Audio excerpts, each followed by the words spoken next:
Hello students, तो आज हम लोग बात करने वाले हैं हाइजीन एंड हेल्थ के बारे में। राइट। जैसे कि साफ़ सफाई कितनी ज़रूरी है स्वास्थ्य के लिए। हम जानते हैं कि जो भी बीमारियां होती हैं वो पैथोजेंस की वजह से होती हैं, माइक्रो ऑर्गेनिजम्स की वजह से होती है, जर्म्स की वजह से होती हैं। तो कहीं ना कहीं साफ़ सफाई, चाहे वो अपने शरीर का हो, चाहे अपने आसपास का हो, चाहे अपने सोसाइटी का या कॉलोनी का हो, साफ़ सफाई होना बहुत ज़रूरी है। तभी हम उसमें बात कर पर्सनल हाइजीन को मेंटेन कर पाएंगे और आप स्वस्थ रह पाएंगे। तो आइए बात करते हैं हाइजीन एंड हेल्थ। तो हाइजीन क्या होता है पहले समझते हैं। The practice of maintaining cleanliness and adopting measures to prevent disease and promote health, including personal, environmental and food hygiene. ठीक है। तो यह एक तरह का ऐसा अभ्यास है जिसमें हम सफाई को मेंटेन करते हैं बाय इम्प्लीमेंटिंग और एडॉप्टिंग सम मेजर्स, राइट, ताकि हम बीमारियों को रोक सकें और अपने स्वास्थ्य को बढ़ा सकें। ठीक है। चाहे वो पर्सनल हाइजीन के बारे में बात हो रहा हो, चाहे वो वातावरण के सफाई के बारे में बात हो रहा हो, चाहे वो फूड हाइजीन की बात हो। ठीक है। तो प्रिंसिपल्स ऑफ पर्सनल हाइजीन क्या होता है। पहला, cleanliness, regular washing of the body, hands and clothes. बहुत लोग इस चीज़ को इम्पोर्टेंट नहीं समझते हैं, एक ही कपड़े बार बार पहनते रहेंगे, इवन है ना, I should not tell the any group name, but peoples are there who don't give importance to these things, but this is important definitely. क्योंकि कोई भी बीमारी एक दिन में घड़क से नहीं आता है, वह आपके सभी लाइफ स्टाइल का ही नतीजा होता है, हेयर एंड देयर, है ना।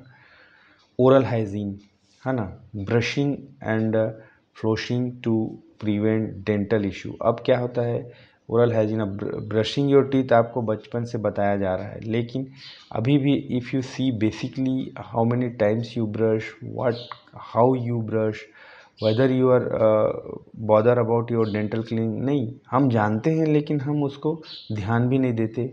और इस तरह से जब एक दिन समस्या आ जाती है, दांत हिलने लगेगा या फिर कुछ और होने लगेगा, then we are rushing to the dentist and the problem may be bigger one.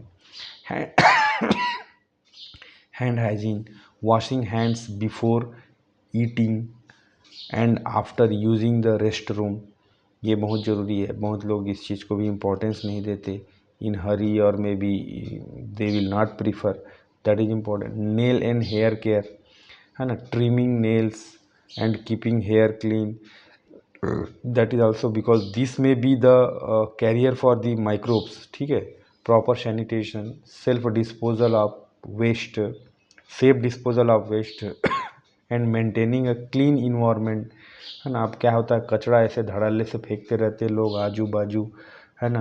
They will, even पढ़े लिखे लोग ऐसा कर रहे हैं आज के सोसाइटी में, आप देख सकते हैं। ठीक है। उनको बोल दोगे तो उनको चिड़चिड़ हो जाती है, नहीं बोलोगे तो सहते रहो, ऐसा वाला चीज़ है। ठीक है। घंटा किसी को कोई फ़र्क नहीं पड़ता है। Food hygiene, keeping feet dry and clean to prevent infection, है ना। तो ये चीज़ है। Feet hygiene, sorry, foot hygiene. ठीक है। जो अपने नीचे का जो है ना तरपाँव है, इसको बोलते हैं फीट, है ना। फीट को ड्राई रखना है, क्लीन रखना है टू प्रिवेंट इन्फेक्शन, बिकॉज हम उसके बाद जब स्लीपिंग के लिए जाते हैं, बेड में चढ़ जाते हैं, तो देयर में have the so many germs, है ना। देन मेंस्ट्रुअल हाइजीन, तो इसमें यूजिंग क्लीन सैनिटरी पैड और products so that menstruation hygiene can be maintained. Food hygiene, consuming fresh clean food, हम इस चीज़ को ध्यान नहीं देते, जो भी मिल गया होटल ढाबा या फिर आउटसाइड रेस्टोरेंट में घपाघप खा लेते हैं। हम सोचते भी नहीं कि वो कब का बना है, क्या बना है, इतना कौन सोचेगा, ऐसा वाला सिस्टम रहता है। फिर बाद में हमको गहरी सोच में पड़ना पड़ता है ना। इसके बाद ऑब्जेक्टिव ऑफ पर्सनल हाइजीन। अब पर्सनल हाइजीन का क्या मकसद है। ठीक है। पहला, prevent the spread of infections and disease, हमें जो डिसीज़ है उसको रोकना है, पर्सनल हाइजीन से ही हम उसको मेंटेन कर पाएंगे। Maintain overall physical and mental wellbeing. अब हमारा कई बार क्या होता है कि मानसिक स्वास्थ्य पे हम ध्यान ही नहीं देते, फिजिकल पे भी ध्यान नहीं देते हैं, तो ये मतलब कहीं ना कहीं बहुत इम्पोर्टेंट है।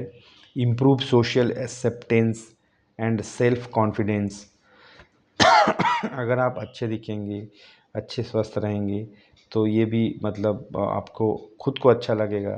कहते हैं ना, स्वस्थ शरीर में स्वस्थ मन का वास होता है, इसीलिए। Then promote a clean and healthy living environment.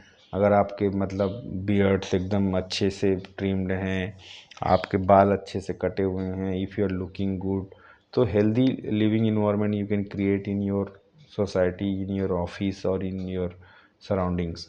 reduce the risk of chronic illness caused by poor hygiene।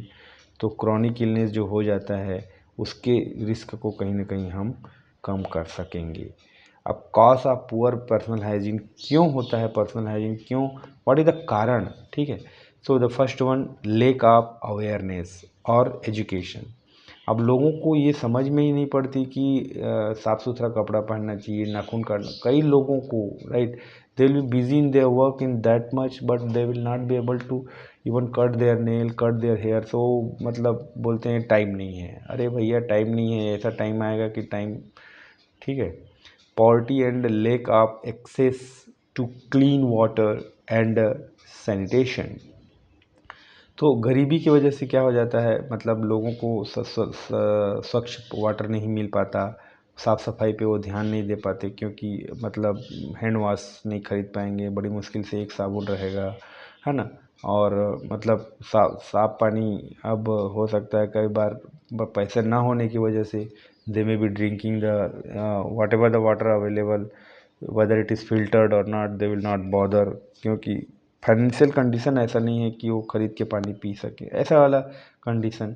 Cultural and religious beliefs restricting hygiene practice.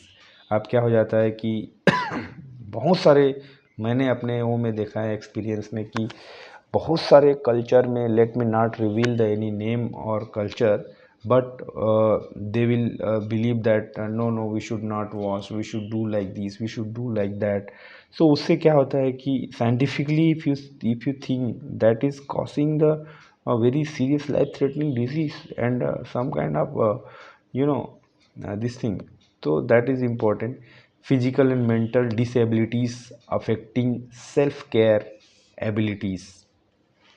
तो ये डेफिनेटली क्योंकि अब शरीर ही स्वस्थ नहीं रहेगा बिकॉज ऑफ इन्फेक्शन, और मेंटल बिकॉज ऑफ, है ना। तो ये चीज़ है। नेग्लेक्ट और poor habits developed over time. तो ये सब चीज़ एक टाइम पे क्या हो जाता है, ये मतलब एक personal hygiene, poor personal hygiene के लिए एक कारण बनता है। एडवांटेज ऑफ पर्सनल हाइजीन, क्या क्या फ़ायदा हो सकता है अगर हम पर्सनल हाइजीन को मेंटेन करते हैं तो इसमें पहला है, reduce the risk of infection and disease. Obviously अगर आप साफ सुथरा रहेंगे तो रिस्क बहुत कम रहेगा। Improve self esteem and confidence. Obviously अगर आप अच्छे दिखेंगे, क्लीन रहेंगे, तो आपका आत्मविश्वास बढ़ेगा। Enhance social interaction and acceptance, है ना, समाज में आपको स्वीकार किया जाएगा because of your good looking, because of your good health, है ना। Promotes a longer and healthier life. खुद के लिए आप अपना अच्छी ज़िंदगी, एक स्वस्थ ज़िंदगी का और लंबी आयु, दीर्घायु को प्राप्त हो सकते हैं। Boost productivity by preventing illness related absence, है ना। तो ये चीज़ हो सकता है। Importance of personal hygiene, health benefit, prevent illness, है ना, like flu, diarrhoea and skin infection can be maintain. Social benefit, है ना, आप encourages positive interactions and acceptance. Mental wellbeing, reduce stress and improve confidence. Environmental impact, help maintain a cleaner and healthier environment. तो ये सब importance हैं। Pharmacist का क्या role है इसमें, फार्मासिस्ट का मेन रोल रहेगा इसमें। Health education they can provide, they can disease prevention can be done by the pharmacist, promoting hygiene products, counseling patient, community program can be organized to make awareness, infection control can be done। तो ये सब है, आप ये सब content बढ़िया से दे सकते हैं आपके health and hygiene में। So these notes will be available in Telegram channel. Link I will give you in the description box. By clicking the link you can download it as a PDF form. If you want you can read from directly from these notes, or you can have your own notes. Thank you. Bye bye.